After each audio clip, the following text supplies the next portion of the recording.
Alright, so howdy everyone. Today we're going to be talking about the Assurance skill feat for Pathfinder 2nd Edition. A bit about what it is, what it does, and whether or not you should consider taking it in any games you may play in the system.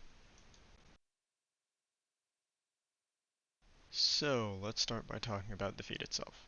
Assurance is a first level skill feat, meaning it has the general and skill traits, so you can take it whenever you would gain access to either of those options. It also has the fortune trait, meaning if you have a misfortune effect, the two will cancel out and you will roll the check normally, and it cannot be affected by any other fortune effects such as halfling luck. It also has the prerequisite of being trained in at least one skill, and it is a special feat in that you can take it multiple times, each time selecting a different skill to gain the benefits from this feat. The mechanical effects of the skill is that you forego rolling the skill check to instead receive a result of 10 plus your proficiency bonus. You do not apply any other bonuses, penalties, or modifier to the result. An important part of the feat to keep in mind is that you do not apply any bonuses, penalties, or modifiers to the check.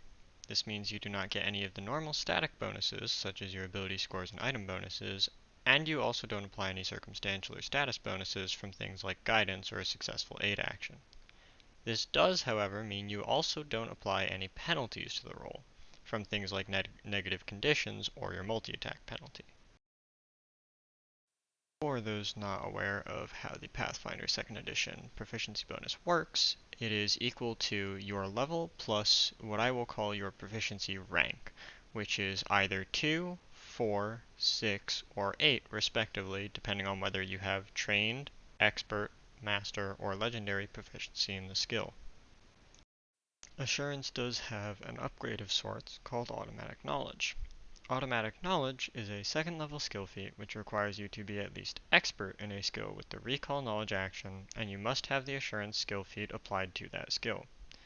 This feat allows you to recall knowledge once per round as a free action, using the skill that you have Assurance for, and you must use Assurance on the check. Just like Assurance, you can select this feat multiple times for multiple skills, provided those skills still meet the requirements, and you can use the free action from this feat with any skill you've chosen, but can still only use the free action once per round and only for one of the skills you have.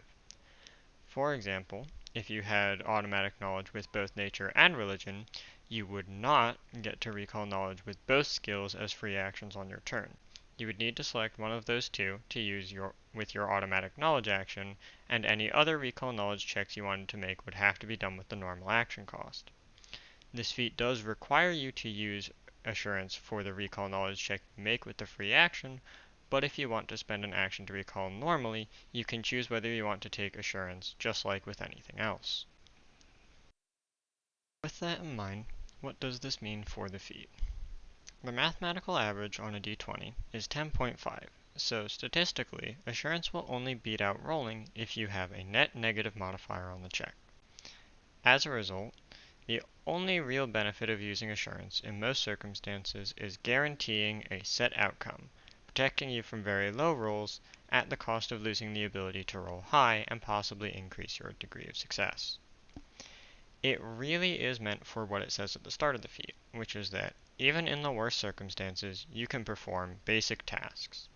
It is not meant to guarantee success on trying to trip a dragon or knock down a steel door, at least not until those actions are considered basic for you. Okay, so why bother?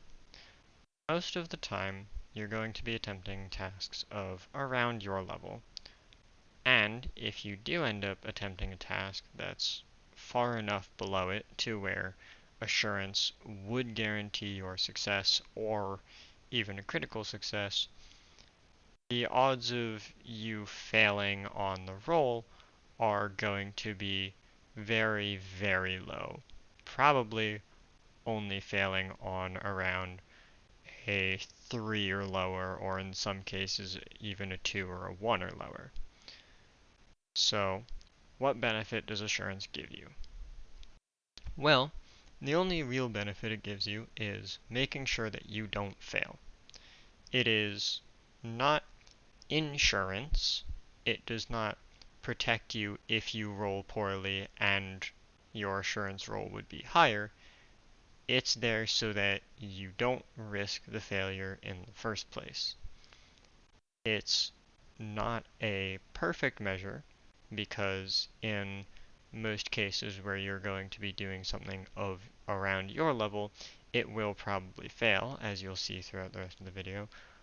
But in the case where you're trying something fairly behind your level, it will guarantee that you don't fail and potentially make yourself look like a fool. From here we're going to be talking about some of the general categories that skills and skill actions fall into and how assurance can affect those, as well as some of the more specific interactions with certain skills. The first case to talk about is level-based DCs. This applies to anything that has a static DC based on the level of the subject, with the most notable examples being the earn income, craft, and repair actions. As you can see on the graph here, assurance only meets a DC of the same level as the character at levels 7 and 8 specifically, and this assumes that you increase your proficiency rank in the skill as early as possible for a standard character. This means trained at level 1, expert at level 3, master at level 7, and legendary at level 15. If you then include skill increases from the rogue and investigator, or a few archetype dedications like medic, you can then get expert proficiency earlier, usually at level 2 instead of level 3. This allows you to also succeed at level-based DCs when you reach expert in the skill, so usually just at level 2, though if you can manage it, this will also apply to level 1. Everything else, however, will remain unchanged. What this means is that for any case where you're attempting an on-level task, you will usually only succeed with assurance for 2 out of 20 levels, or about 10% of the time. Given that most campaigns don't actually go all the way to level 20, the relative amount of time it would be useful gets a little better, but levels 7 and 8 are also decently far into progression, so I'll say it evens out for now. If you then take a look at this graph here, you can see that you can at least meet a DC for 2 lower than your level at all points, with the points where you only meet it marked in green, and you can do the same for a DC 1 below your level at most points, with the points where you only meet marked in black instead. As you can see from the graphs here, assurance isn't really meant to be used for things of your level in difficulty. It is generally meant to be used for things at least 1 or 2 levels behind, if not more. As a result, if you are going to be doing your checks on level for the most part, I would recommend against taking assurance, unless you would like to have it there for the times when you have to do something a little below your pay grade. The next case to talk about is going to be skill actions with a DC determined by the GM, usually influenced by the environment or circumstances. This includes things like the balance action for acrobatics, the climb and swim actions for athletics, the subsist action for society and survival, and decipher writing for arcana, occultism, religion, and society, as well as other skills that fall into a similar category. In all of these cases, the value of assurance is going to be determined by the situation you're trying to use it in. If you're trying to use it in a situation that would be very easy for your character, then you will probably succeed without having to risk the low chance of failure, possibly resulting in wasted time or resources, or ruining the opportunity entirely. If you try to use it in a situation that would be of around average difficulty for your character, you will most likely run into the same issues as level-based DCs, with a bit more variation in the exact DC depending on the scenario. Now we're going to be moving on to some of the more specific interactions with assurance and what skills might be a little better to use than others. Alright, so the first skill to talk about is Arcana, though for witches this would also apply to nature, religion, and occultism depending on your patron. The reason being the learn a spell action. To learn a spell, you need to succeed on a check of your magical tradition, with a DC dependent on the level of the spell you are trying to learn. The DCs conveniently follow the standard level-based DC progression, with the DC for each spell level being the level-based DC for when you would gain access to the spell. For instance, the DC for learning a second level spell is 18, which is the DC for level 3 when you first get second level slots. This is especially good for learning utility spells, since damage spells will usually only be worth using in your highest level slots, but utility spells will be good regardless, a fair amount of them not even having upcast benefits anyways. This means as you're leveling up, you can take damage spells with the spells you get automatically by level, and then, assuming you have access to finding or purchasing spells, you can use Assurance to guarantee success for learning lower level utility spells to fill up your slots, since they will always be at least 2 levels below where you currently are. This then guarantees that you don't waste time or resources failing to learn the spell and having to try again later. You could also use this method to learn lower level damage spells, but I would advise against that since most damage spells don't scale up very well, though there are some exceptions like Shock and Grasp. Something that applies to any skill you might be taking Assurance with is the aid action or reaction. It has a flat DC of 20, so it is something you can reliably hit with Assurance once you reach that point, which will be about level 6. Unfortunately, the main benefit of the aid action comes from the critical success, which bumps the circumstance bonus from the +1 of a success to a +2, or +3 if you're master, or 4 if you are legendary. So the time you would be getting the most value out of this is around level 14 or 15 when you would be able to hit that 30 with the Assurance.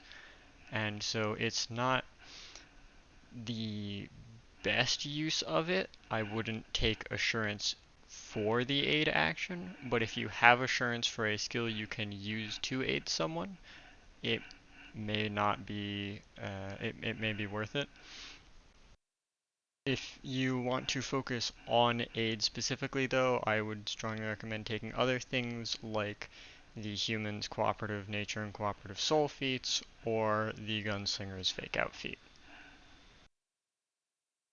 Next on the list is athletics, particularly for the long jump action as well as the 4 combat actions. Long jump gets a lot of value out of Assurance since the DC is equal to the amount of distance you would need to travel. Using Assurance, you can guarantee success on a jump of a distance up to your Assurance result. Since there is no critical success condition for the action, the ability to ignore the failure and critical failure conditions is incredibly valuable, especially when you consider that they might cause you to waste another action or even 2 or more on movement to reach your target. Long jumping is not something you'll do all the time, but it can be very useful for things like bypassing difficult terrain when that comes up, and given that by level 9 Assurance would allow you to leap 25 feet, which is going to be most characters' maximum distance anyways, I feel like it's worth mentioning. The other use with Assurance is the 4 combat actions, Disarm, Grapple, Shove, and Trip. The reason I mention these is that while they are creature-based DCs, and so are unlikely to succeed with Assurance, all of these actions have the attack trait, and Assurance ignores all penalties, including the multi-attack penalty. This means that even if you strike twice in a turn, and would normally have a -10 to the roll of the check, Assurance will be completely unaffected. It's worth noting that as long as your bonuses to the roll, like ability modifiers and item bonuses, are enough to at least cancel out the multi-attack penalty, rolling will give a greater chance of success, but sometimes just guaranteeing that you won't critically fail can be worthwhile too, like with the trip action that would cause you to fall prone instead. There is also the benefit of if you do manage to find a creature where your Assurance roll beats a particular DC for the creature, you can bully them very hard and abuse ignoring the multi-attack penalty to keep the creature tripped or grabbed on each of your turns. I will also make a quick note about the high jump action here. It does have a flat DC of 30, so while Assurance can be used to guarantee success on this, you won't be able to do that until at minimum level 14, so it's not really going to come up too often. Also, technically the DM can adjust the DC higher or lower depending on the situation, but for argument's sake we will consider it to be 30. A quick mention I would like to make is for Intimidation with the Demoralize action. The reason being, Demoralize, if you do not share a language with the target or it otherwise cannot understand you, you will be taking a -4 to the roll. This does get bypassed by Assurance, but given that Demoralize generally goes against a will DC of the target, which is creature based, odds of that succeeding are pretty low. And there is also the feat called Intimidating Glare, which just does this specifically for intimidation anyways, though it does give it the visual trait, which may not work in a few niche cases. Overall though, if you want to bypass the language barrier on Demoralize, Intimidating Glare or Intimidating Prowess are probably better bets than Assurance. A skill that I would consider important to talk about is Medicine, particularly with the Treat Wounds action.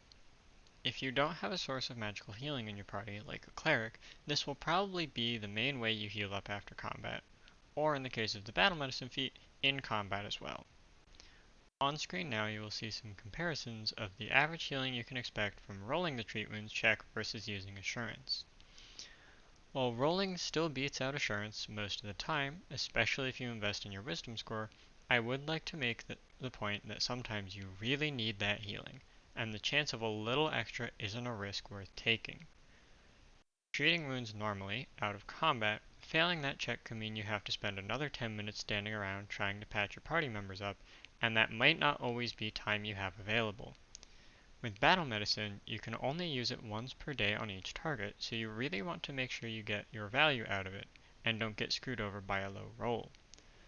Not to mention that in both of these cases, if you critically fail the check, you'll be dealing damage to your target, which might just set you back a little and make you spend more time on healing, but in the worst cases, especially with Battle Medicine, that could knock a party member unconscious or even cause a failed recovery check if they're already unconscious.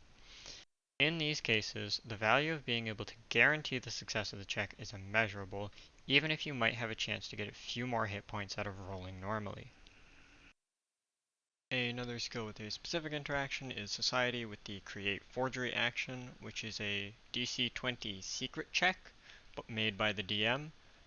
Depending on your GM, they may not actually allow you to use Assurance for this roll because you are technically not supposed to know the outcome of it, but if they do allow you to use it, then you can use Assurance here and know what the outcome is and know whether your forgery is good. Society does also have Decipher Writing, Recall Knowledge, and Subsist, so as stated earlier for those skills, you can apply Assurance to varying degrees of success. The last specific skill I'm going to call out is Stealth. This is not because it's particularly good, but more because of an interesting interaction. If you take the Avoid Notice action while exploring, you can roll Stealth instead of Perception for your initiative check. And yes, Assurance can be applied to this roll. It's not going to get you much mileage, as this roll also counts as your initial stealth roll for the combat, meaning it goes against your enemy's perception DCs, not to mention that the Assurance result will probably be relatively low on the initiative order, but I do think that it's a neat application of the feat, even if it's not particularly useful. So, with all of that said, what are my thoughts on the feat? It definitely has its use cases, and if you consider yourself plagued with bad luck, it might not be a bad pickup. The point I would just like to bring up once again is that it's really not meant for difficult or even moderate tasks. It is meant to be used for tasks that are easy for you so that you don't need to worry about consequences that you probably shouldn't have to worry about much anyways. Overall, I think it's a little underwhelming, especially compared to what some other skill feats offer, but I especially think for something you can pick up with your background or at level 2, when you probably won't have access to some of the better feats that require expert proficiency, I think it's a fine option to take if you don't have anything else you really want. As far as whether or not I would recommend it to others, hopefully this video has given you enough information for you to make an educated decision of your own on that point, though I will say, I think unless you expect to be doing things below your level a lot, you are probably going to get more mileage out of some other feats depending on the skills you're taking. Right, and that's going to wrap up the video. If you have thoughts or opinions or suggestions or corrections about anything I've said in the video, I would love to hear it. in the comments preferably. I try to do as much research as I can, but I know that A, I am not perfect and I may have missed something or done something a little wrong, and B, some of this is opinions, and I really like to hear what other people think about things because it helps me formulate opinions of my own and maybe see sides of things that I didn't see initially. Um, so that I'm gonna sign off for now, and if I make more videos in the future, I will see you all then. Have a wonderful day.